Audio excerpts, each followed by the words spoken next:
Hello दोस्तों, cancer के patients में वॉमिटिंग होना एक बड़ा इंपॉर्टेंट प्रॉब्लम होता है। आज इससे संबंधित कुछ यूजफुल टिप्स पर बात करेंगे जो कैंसर के पेशेंट्स की वॉमिटिंग को कम करने में आपकी मदद करेंगे। ऑब्वियसली दवाओं का तो सिग्निफिकेंट रोल होता है, बाकी क्या क्या चीजें हम यूज कर सकते हैं, दवाओं में भी क्या क्या ऑप्शन है, वॉमिटिंग के क्या क्या दुष्प्रभाव या कॉन्सिक्वेंसेज होते हैं, इन सारी चीजों पर हम बात करेंगे। क्योंकि कैंसर पेशेंट्स के लिए ये वॉमिटिंग का होना अपने आप में एक बहुत बड़ी समस्या है। इसको डिस्कशन करना बहुत जरूरी है हर व्यक्ति के लिए जिसको या तो कैंसर का थेरेपी चल रहा है या कैंसर के दुष्प्रभाव की वजह से उसको वॉमिटिंग हो रही है, उनके लिए टॉपिक इंपॉर्टेंट है। टॉपिक पे जाने से पहले जो लोग हमारे चैनल पे नए हैं उन्हें रिक्वेस्ट करूंगा कि चैनल को सब्सक्राइब करें, वीडियोस को लाइक करें, शेयर करें, फॉलो करें, कमेंट करें, पूरा देखें। टॉपिक इंपॉर्टेंट है इसलिए इसे अंत तक देखिएगा। चलिए शुरू करते हैं इंपॉर्टेंट वीडियो।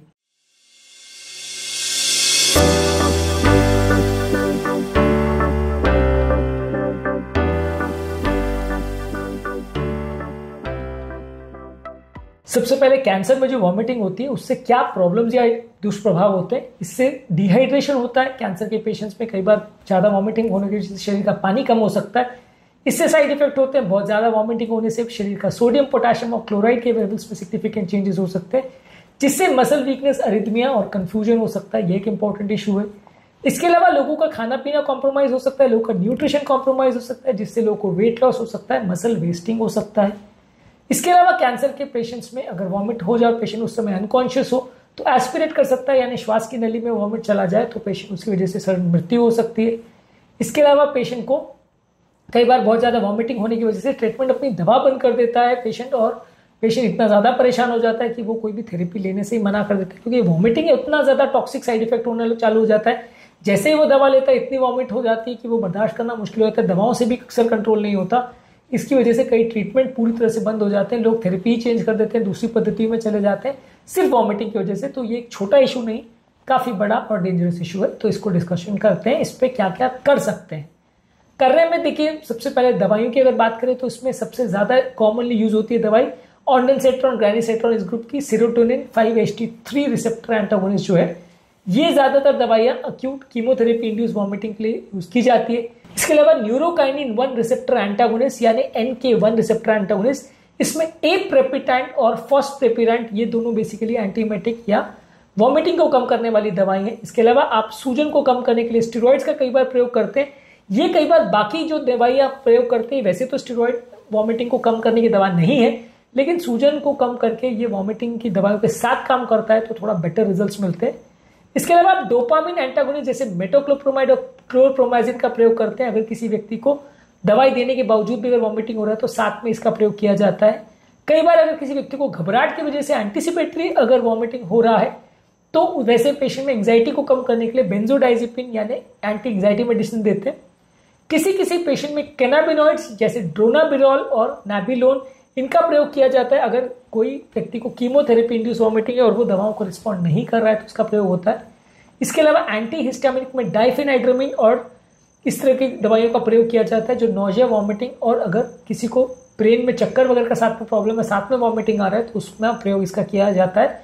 ये दवाइयों से थोड़ा वॉमिटिंग को कम करने में मदद मिलती है। तो ये कॉमन दवाई है जिसको एक साथ या कॉम्बिनेशन में या अलग अलग तौर पर आप यूज कर सकते हो वॉमिटिंग को कम करने के लिए। अब बात करेंगे बाकी क्या चीजें करते हैं। बाकी चीजों में आपको हाइड्रेशन मेंटेन करने की जरूरत है। पेशेंट को अगर बहुत ज्यादा वॉमिटिंग हो रही है, पानी नहीं पी रहा है, तो सलाइन चढ़ाइए, इससे उसका पानी का बैलेंस मेंटेन होगा। इसके अलावा कई बार वॉमिटिंग की वजह से इलेक्ट्रोलाइट इंबैलेंस हो जाता है, यानी सोडियम, पोटेशियम, क्लोराइड में चेंजेस आने लगते हैं, तो उनको भी आप अलग तरह से सलाइन के फॉर्म में दे सकते हैं। अगर पेशेंट पानी पी सकता है तो पानी फॉर्म में देंगे, नहीं पी सकता है तो सलाइन के फॉर्म में देंगे।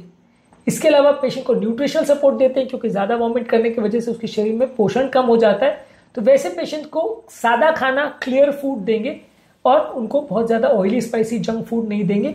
और उनको कई बार एंट्रल न्यूट्रिशन देते हैं जहाँ पे ट्यूब से डायरेक्टली उनको फीडिंग किया जाता है, या पेरेंटल न्यूट्रिशन दिया जाता है जहाँ इंट्रावीनस इंजेक्शन द्वारा उनको खाना दिया जाता है ताकि उनका न्यूट्रिशन मेंटेन रहे।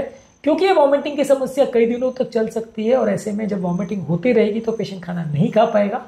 तो वैसे पेशेंट में आप उनको एंट्रल या पेरेंटल न्यूट्रिशन देके कैसे भी तरह से शरीर में न्यूट्रिशन को पहुंचाने का प्रयास करते हैं। इसके अलावा अगर कोई स्पेसिफिक कारण है जिसकी वजह से वॉमिटिंग हो रही है, तो जैसे अगर ट्यूमर ने अन्नली को ब्लॉक कर दिया तो उसका ट्रीटमेंट करेंगे। अगर कोई रेडिएशन या कीमोथेरेपी की वजह से हो रहा है तो उसका ट्रीटमेंट करेंगे। यदि कोई इन्फेक्शन की वजह से हो रहा है तो उसको मैनेज किया जाएगा। और यदि कोई मेटाबॉलिक प्रॉब्लम की वजह से हो रहा है जैसे हाइपर कैल्सीमिया और हाइपोनाइट्रीमिया की वजह से हो सकता है, तो आप उसको मैनेज करेंगे। इन सब चीज़ों से भी वॉमिटिंग में मदद मिलेगी। कुछ लोग को साइकोलॉजिकल स्ट्रेस या एंग्जाइटी डिप्रेशन की वजह से वॉमिटिंग होती है, तो वैसे पेशेंट में आप साइकोलॉजिकल सपोर्ट देंगे पेशेंट को, इससे भी एंग्जाइटी डिप्रेशन कम होगा और वॉमिटिंग कम होगी। ओवरऑल आप रिलैक्सेशन टेक्निक्स जैसे योगा, प्राणायाम, डीप ब्रीथिंग एक्सरसाइज और गाइडेड इमेजरी का प्रयोग करते हैं, इससे भी पेशेंट का डिप्रेशन, एंग्जाइटी कम होता है, मानसिक तनाव कम होता है, इससे भी उनकी वॉमिटिंग थोड़ी कम होती है। इसके अलावा ऑल्टरनेटिव थेरेपी में आप जिंजर यानी अदरक की बनी हुई चाय या उसका प्रयोग करते हैं, इससे भी वॉमिटिंग कम होती है। कुछ लोग को अलग अलग तरह की एसेंशियल ऑयल्स की स्मेल सुंघाते हैं जैसे लेमन और पेपरमिंट, इससे भी लोगों का वॉमिटिंग कम होता है। और इसके अलावा आप एक्यूपंक्चर और एक्यूप्रेशर थेरेपी का भी प्रयोग कर सकते हैं, इससे भी नौजिया वॉमिटिंग कम होता है। नौजिया वॉमिटिंग को कम करने के लिए कौन कौन से बेस्ट और वर्स्ट खाद्य पदार्थ हैं और अलग अलग क्या थेरेपी आप कर सकते हो वॉमिटिंग को कम करने के लिए, उस पर हमने अलग से वीडियोस किए हैं। इन वीडियोस को जरूर चेकआउट करें। टॉपिक एंड करने से पहले जो लोग हमारे चैनल पर नए हैं, मैं रिक्वेस्ट करूँगा कि चैनल को सब्सक्राइब करें, वीडियोस को लाइक करें, शेयर करें, फॉलो करें, कमेंट करें, पूरा